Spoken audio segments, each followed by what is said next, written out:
오늘 말씀은 누가복음 12장 1절 말씀입니다.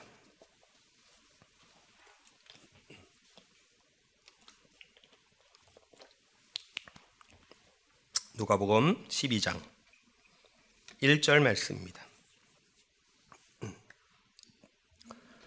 자, 다 찾으신 것 같으니까 우리 다 같이 한 목소리로 봉독합니다.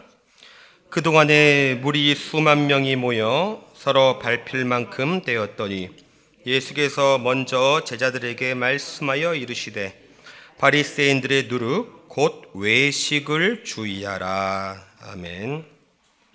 오늘 1절 말씀을 가지고 외식하는 신앙에 대해서 말씀을 나누도록 하겠습니다.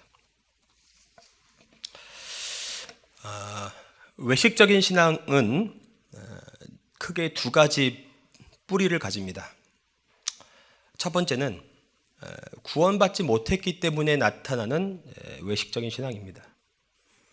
예수님께서 바리새인들의 외식을 지적하실 때에 이렇게 말씀하십니다. 너희는 너희 아비 마귀에게서 났다. 이게 무슨 뜻이냐? 너희의 영의 정체성이 그리스도 예수 안에 있는 것이 아니라 마귀 안에 있다. 즉 너희는 구원받지 못했다, 그 얘기예요. 그래서 구원받지 못했으므로 나타나는 외식적인 신앙이 이제 성경에 있습니다. 두 번째는 구원받았음에도 불구하고 나타나는 외식적인 신앙이 있습니다. 그게 대표적으로 갈라디아서에서 보면 베드로의 상황이 그렇습니다. 베드로는 분명히 구원받은 하나님의 자녀입니다. 그럼에도 불구하고 베드로는 유대인의 정결법을 따라서 외식적인 신앙을 보여주므로 바울이 그것을 호되게 꾸짖죠. 그래서 이로 미루어 보건대 구원받았음에도 불구하고 나타나는 외식적인 신앙이 있더라, 그죠? 그래서 외식적인 신앙은 총 두 가지의 뿌리를 가집니다. 구원받지 못했기 때문에 나타나는 외식적인 신앙, 그리고 구원받았음에도 불구하고 나타나는 외식적인 신앙. 그래서 이것을 오늘은 이제 포괄적으로 해서 말씀을 나누려고 합니다. 신앙의 가장 큰 대적은 무엇이냐? 이게 외식입니다. 외식. 가장 어쩌면 이단보다 더 무서운 것이 외식입니다. 왜 외식이 무섭냐? 가짜기 때문입니다. 다 가짜입니다. 예수님께서 십자가에서 죽으셨다고 하는 그 모든 장면들을 굉장히 세세하게 디테일하게 묘사를 합니다. 왜 예수님의 십자가에 죽으시는 장면들을 그렇게 디테일하게 묘사를 하느냐? 예수님께서 가짜로 죽은 것이 아니라 진짜로 죽었다는 것을 보여주기 위함입니다. 예수님께서 십자가에서 죽으시고 무덤에 장사되십니다. 그리고 3일 만에 부활을 하십니다. 부활을 했다는 것이 의미하는 바가 뭐냐? 예수님께서 기절했다고 깼다면 부활이라는 단어를 쓰지를 않습니다. 예수님께서 가짜로 죽었다면 부활이라는 단어를 쓸 수가 없습니다. 부활이라는 단어를 썼다는 것은 무엇이냐? 예수님께서 진짜로 죽었다는 거죠. 근데 외식의 특징은 뭐냐? 가짜라는 겁니다. 자기 부인도 가짜요. 죽는 것도 가짜요. 가짜로 죽는다는 것이 외식적인 신앙입니다. 그래서 이 외식적인 신앙, 외식의 헬라어를 살펴보면 무대 위에 오른 가면 쓴 연극배우란 뜻이 있습니다. 무대 위에 올라간 그 가면 쓴 연극배우가 하는 말과 행동들이 그 사람을 의미합니까? 전혀 다르잖아요. 이게 외식이라는 것입니다. 예수님께서 마태복음 23장을 보면 바리새인들의 외식에 대해서 지적을 하는 성경 구절이 있습니다. 제가 읽어드릴게요. 어떤 장면이냐면 마태복음 23장 29절에 보시면 화 있을진저 외식하는 서기관들과 바리새인들이여 너희는 선지자들의 무덤을 만들고 의인들의 비석을 꾸미며 이르되, 이렇게 나옵니다. 뭘 한다고 하냐면 너희는 선지자들의 무덤을 만들고 있다, 의인들의 비석을 꾸미고 있다, 이렇게 얘기해요. 그러니까 바리새인들이 지금 뭘 하고 있냐면 구약 시대 때 하나님의 말씀을 전하다가 돌에 맞아 죽은 선지자들, 그 선지자들을 위해서 무덤을 만들어주고 있어요. 무덤을 꾸며주는 일을 하고 있습니다. 예수님께서 지금 이 행위를 비판하시는 거예요. 왜 비판하실까? 무덤을 꾸며주는 것이 언뜻 생각하기에 뭐가 나쁘겠습니까? 근데 예수님은 무섭게 꾸짖으십니다. 왜 비판하실까? 왜 그러실까? 여러분, 만약에 어떤 사람 보면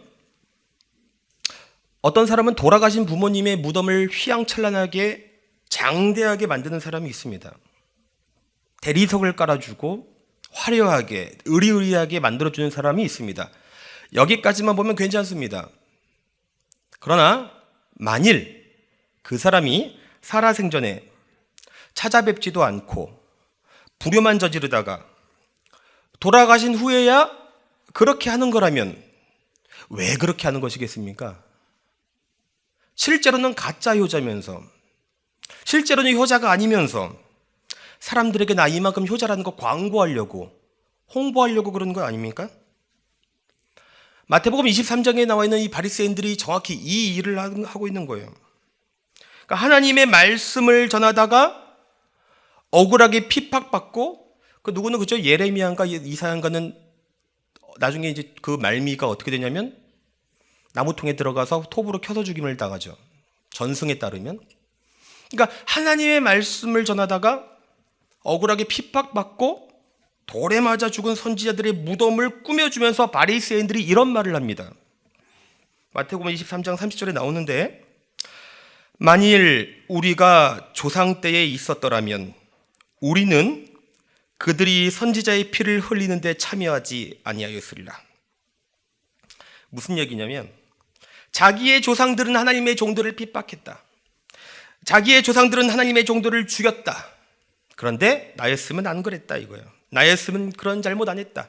나였으면 그런 실수 안 했다. 나는 조상들과 다르다 이거예요. 바리새인들의 문제가 뭐냐면, 자기의 신앙생활에 잘하고 있음을 자기의 조상들과 자기를 비교함을 통해서 드러내고 있다는 거예요. 외식적인 신앙생활의 특징이 뭐냐?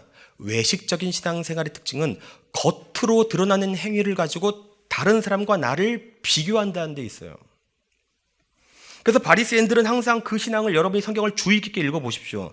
바리새인들은 항상 겉으로 드러나는 행위를 가지고 다른 사람과 나를 비교함을 통해서 자기의 신앙을 드러냅니다. 대표적으로 누가복음 18장, 바리새인은 서서 따로 기도하여 이르되, 하나님이여, 나는 다른 사람들 곧 토색, 불의, 간음을 하는 자들과 같이 아니하고 이 세리와도 같이 아니함을 감사합니다.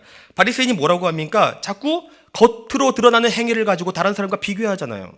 토색하는 사람과 나 다릅니다. 불의하는 사람과 나 다릅니다. 간음하는 사람과 나 다릅니다. 세리와도 나 같이 아니함을 감사합니다. 외식하는 신앙의 특징이 뭡니까? 겉으로 드러나는 행위를 가지고 다른 사람과 나를 끊임없이 비교함을 통해서 내가 지금 신앙생활 잘하고 있음을 증명한다는 거예요. 마태복음 23장 이야기가 그겁니다. 선지자들을 죽인 우리의 조상과 나는 다르다. 우리라면 그렇게 하지 않았을 것이다 이거예요. 이러한 외식적인 신앙생활을 하고 있는 바리새인들을 향한 예수님의 지적, 예수님의 지적은 무엇이냐? 예수님의 지적은 선지자들을 죽였냐 안 죽였냐 이게 핵심이 아니라는 거예요. 핵심은 뭐냐? 정말로 너희가 구약시대 때 돌맞아 죽은 선지자들이 옳았다는 것을, 바람직했다는 것을 알았다면, 그러면 너희는 왜 그 선지자들이 선포했던 말씀대로 살지 않느냐 그 얘기예요. 왜 그 말씀대로 회개하지 않고 왜 그 말씀대로 변화되지 않느냐 이거예요. 왜 자꾸만 너희는 겉으로 드러난 행위를 가지고 다른 사람과 너희만 비교해서 내 신앙생활이 건강하다고 얘기하냐 이거예요. 나는 금식기도 했다, 넌 안 했다. 나는 새벽기도 나온다, 넌 안 나온다. 나는 무덤 꾸며준다, 넌 안 꾸며준다. 겉으로 드러나는 행위를 가지고 다른 사람과 비교함을 통해서 왜 자기의 신앙을 증명하는데, 외식적인 신앙생활을 하는데 모든 에너지를 쏟냐 이거예요. 다른 사람과 비교하지 말라는 거예요. 뭐 하라는 거예요? 말씀을 통해서 자기를 돌아보라는 거예요. 죽은 선지자들이 했던 선포하던 말씀대로 너희는 왜 그 말씀대로 그 근거대로 살고 있지 않느냐. 그래서 이스라엘 백성들을 향해 이렇게 얘기합니다. 행위를 의지함이라. 겉으로 드러난 행위를 의지함이라. 그들은 믿음을 의지하지 않습니다. 겉으로 드러난 행위를 의지하기 때문에 그 신앙이 위선적인 신앙이 되더라. 만물은 하나로 되어 있지 않습니다. 만물은 모든 것이 다 겉과 속이 있습니다. 겉이 있고 속이 있습니다. 사람도 겉이 있고 속이 있습니다. 죄의 특징이 뭐냐? 죄의 특징은 겉만 보는 거예요. 믿음의 특징은 속을 보는 게 믿음의 특징이에요. 하나님은 중심을 본다고 하셨습니다. 하나님의 시각을 따라가는 것. 하나님이 속을 보기 때문에 믿음의 사람은 속을 봅니다. 아담과 하와가 선악과를 따먹었죠. 자, 선악과는 겉과 속이 다릅니다. 겉은 어떻죠? 겉은 먹음직도 하고 보암직도 하고 지혜롭게 할 만큼 탐스럽기도 했다고 그랬습니다. 겉은 그렇게 생겼습니다. 그러나 선악과의 속은 뭐가 들어있죠? 죽음이 들어있잖아요. 근데 아담과 하와가 뭐만 봅니까? 겉만 보잖아요. 겉만 보는 게 죄의 특징인데 겉만 보잖아요. 그러니까 아담과 하와가 넘어지잖아요. 여러분, 사람도 마찬가지입니다. 어떤 사람은 보면 자기가 목표하는 바를 이루기 위해서 수단과 방법을 가리지 않습니다. 남의 머리를 짓밟고 상처를 주면서 자기의 욕심을 이룹니다. 그래서 이 사람은 부를 가집니다. 그러니까 이 사람은 비단 옷을 입고 좋은 옷을 입고 좋은 차를 타고 다닙니다. 그런데 어떤 사람은 세상과 타협하지 않고 부정과 타협하지 않고 선을 행하기 위해서 애를 씁니다. 그러다 보니 가난하고 초라합니다. 남루한 옷을 입고 중고차를 타고 다닙니다. 자, 그러면 이 두 사람 중에서 누가 사회에서 대접받습니까? 10중 8구 비단 옷을 입고 좋은 차를 타고 다니는 사람들이 대접받습니다. 왜 이런 현상이 나타납니까? 겉만 보니까. 겉만 보는 것이 뭐라고요? 죄의 특징입니다. 교회도 마찬가지예요. 교회도 겉만 봅니다. 그래서 자꾸만 외적인 숫자만 집착하는데 이게 어디로 불똥이 튀었냐면 1991년도에 미국 장로교회 교단 총회면 왜 목사님들 모이는 곳이잖아요. 총회에서 어떤 안건이 올라오냐면 교회법의 동성애 금지법 폐지하자, 이런 안건이 올라옵니다. 1991년도에. 왜 이런 안건이 올라오냐면 이유는 간단해요. 자꾸 교인들이 빠져나간다는 거예요. 겉으로 드러난 숫자가 줄어든다 이거예요. 겉만 보는 것이 죄의 특징이에요. 그러니까 자꾸만 왜 목사님들이 그걸 모르겠어요? 동성애가 성경의 죄라고 하는 것을 왜 모르겠어요? 그러나 겉만 보니까. 그러니까 지금은 어떻게 됐습니까? 동성애자 목사 안수되고 지금 동성애 결혼 다 넘어갔잖아요. 겉만 보는 것이 죄의 특징이요. 속을 보는 것이 믿음의 특징입니다. 겉으로 드러나는 행위를 의지하지 마십시오.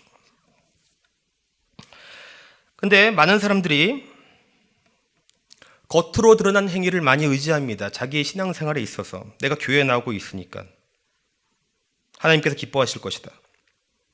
내가 봉사하니까, 내가 헌금 많이 냈으니까. 겉으로 드러난 행위를 의지합니다.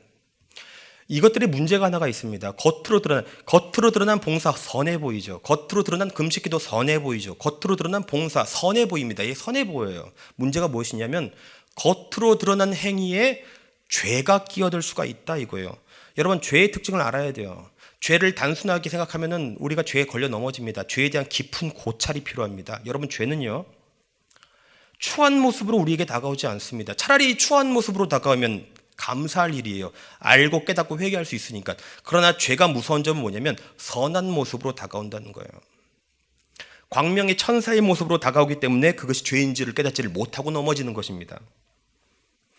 그래서 마태복음 6장에 보면 죄가 어떤 식으로 선한 행위에 끼어드는가를 보여주는데 제가 읽어드릴게요.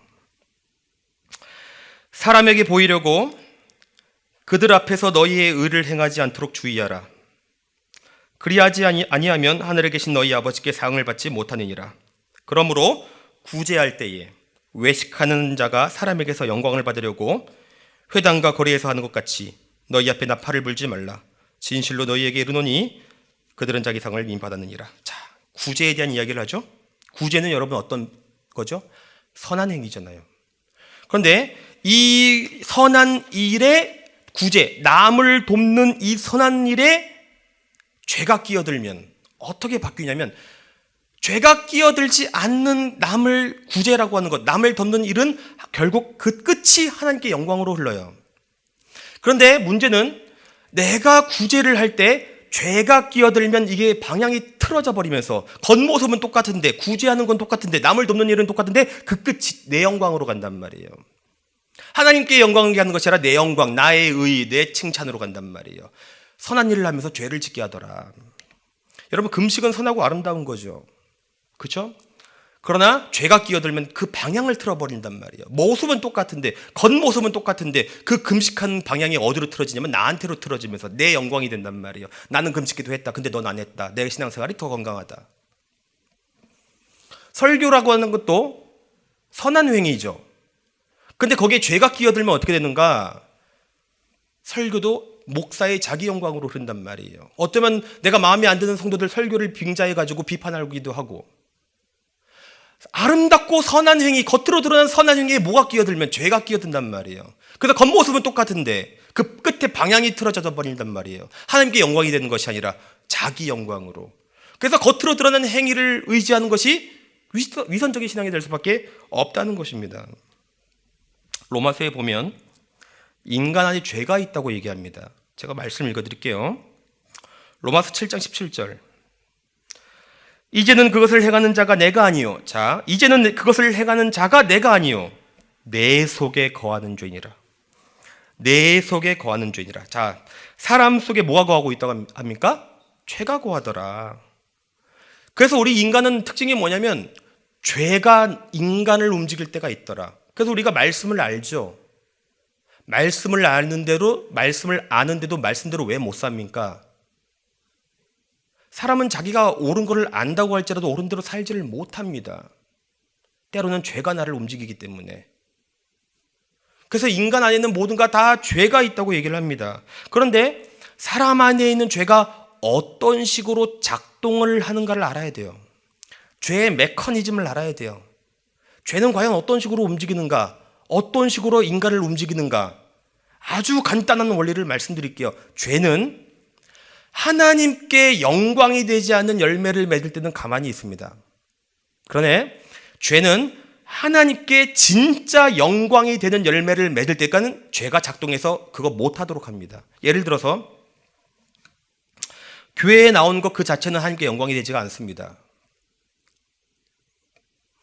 그래서 교회에 나오는 것이 여러분 힘듭니까? 주일 예배 나오는 것이 힘듭니까? 그때는 죄가 가만히 있습니다. 교회에 나온 것 자체는 하나님께 영광이 되지 않아요. 그래서 죄가 가만히 있는 거예요. 여러분 헌금 낼 때 힘듭니까? 헌금 내는 것 자체는 힘들지 않아요. 그래서 죄가 가만히 있는다고요. 그런데 언제 죄가 작동하느냐? 진짜 하나님께 영광이 되는 열매를 맺을 때는 작동한단 말이에요. 원수를 사랑해 보려고 하십시오. 원수를 사랑하는 문제는 정말로 하나님께 영광이 되기 때문에 죄가 작동한단 말이에요. 그래서 머리를 잡고 뒤로 당겨가지고 못하게 한단 말이에요. 왜 그렇습니까? 그게 진짜 하나님께 영광이 되기 때문에.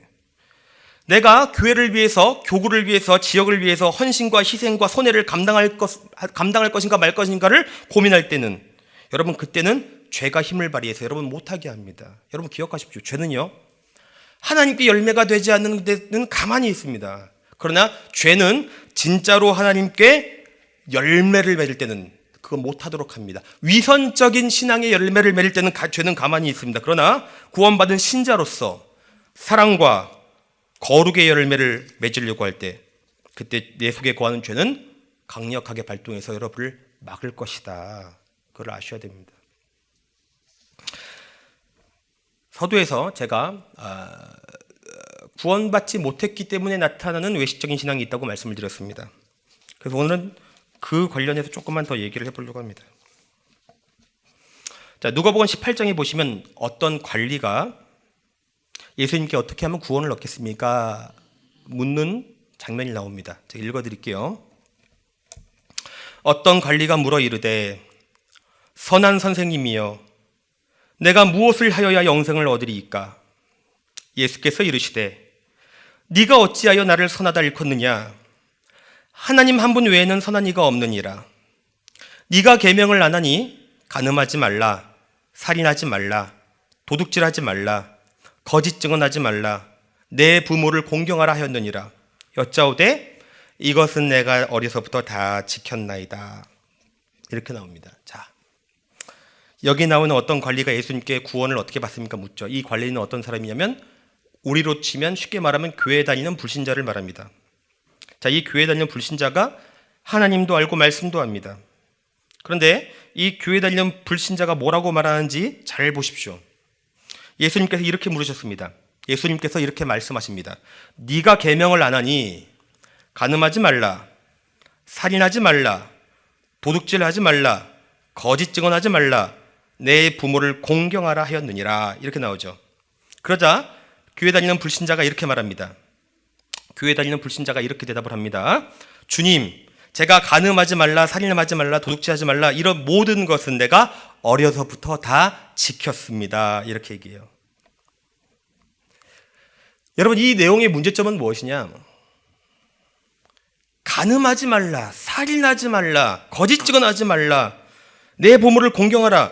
여러분, 이거 뭡니까? 여러분, 이거 십계명이잖아요. 그죠? 그런데 좀 더 깊게 생각을 해보면 세상에 믿지 않는 사람들도 지키는 것들이에요. 세상에 믿지 않는 사람들도 간음 안 합니다. 세상에 믿지 않는 사람들도 살인을 안 합니다. 도둑질 안 합니다. 내 부모를 공경합니다. 이거는 뭐예요? 십계명이 아니고 사실은 윤리라는 거예요. 그러니까 예수님께서 말씀하시는 것을 이 관리가 교회 다니는 불신자가 말하는 거예요. 윤리는 다 지켰습니다. 이렇게 얘기하는 거예요. 그것은 교회 다니지 않는 불신자도 다 지키는 문제예요. 이것만 가지고 구원을 알 수 없다, 이 뜻이에요. 그래서 예수님께서 너에게 딱 한 가지가 부족하다 말씀하십니다. 그 한 가지가 구원과 관련되어 있기 때문에. 자, 그 한 가지 없으면 구원받은 것 아니라는 거예요. 예수님의 말씀에 의하면. 그 한 가지가 뭐냐? 자, 누가복음 18장. 예수께서 이 말을 들으시고 이르시되 너에게 아직도 한 가지 부족한 것이 있으니 너에게 있는 것을 다 팔아 가난한 자들에게 나눠주라. 그리하면 하늘에서 내게 보화가 있으리라. 그리고 와서 나를 따르라 하시니 그 사람이 큰 부자이므로 이 말씀을 듣고 심히 근심하더라. 자, 예수님께서 뭐라고 말씀하십니까? 너에게 있는 것을 다 팔아서 가난한 자들에게 나눠주라, 이렇게 얘기하죠. 자, 이게 무슨 뜻이냐?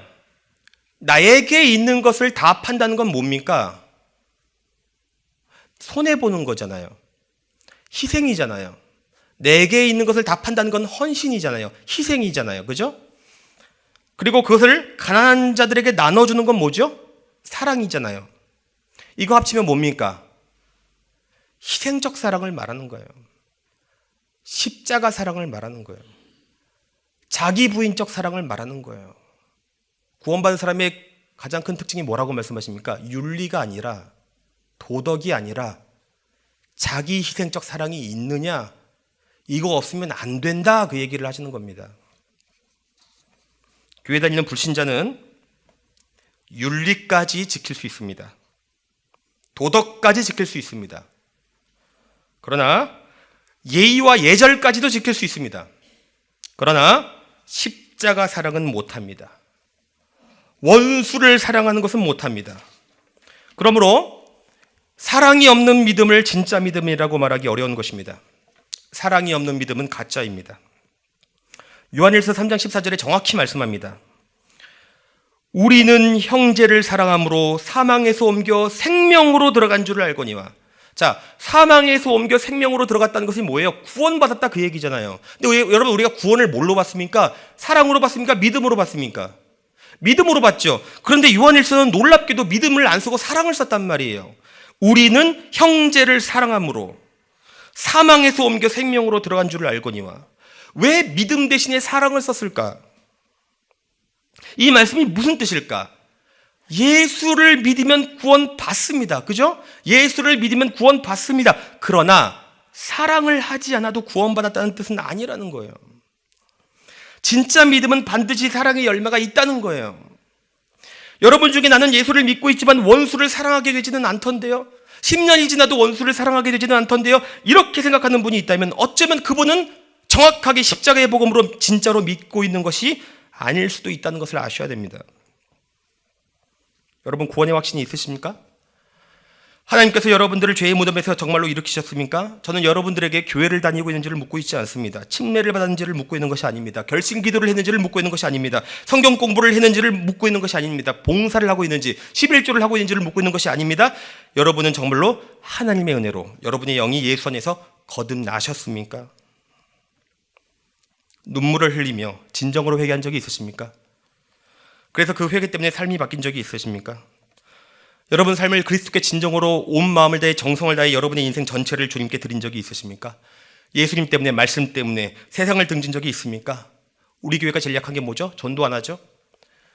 정말로 예수를 믿는데 세상을 등진 적이 있으십니까? 구원받은 신자로서 사랑과 거룩의 열매가 정말로 있으십니까? 구원받은 신자라면 세상과 달라야 합니다. 구원받은 신자라면 교회 다니는 불신자랑 달라야 됩니다. 구원받은 신자는 그 깊은 심령 속에 하나님의 법이 새겨져 있어요. 하나님의 원리가 새겨져 있어요. 그 하나님의 법으로부터, 그 하나님의 원리로부터 사랑과 거룩의 열매가 맺어져야 됩니다. 그게 증거입니다. 그들의 열매로 그들을 알리라 말씀하십니다. 감이 열렸다는 것은 뭡니까? 그게 감나무라는 거죠. 배가 열렸다는 것은 뭐죠? 배나무라는 거죠.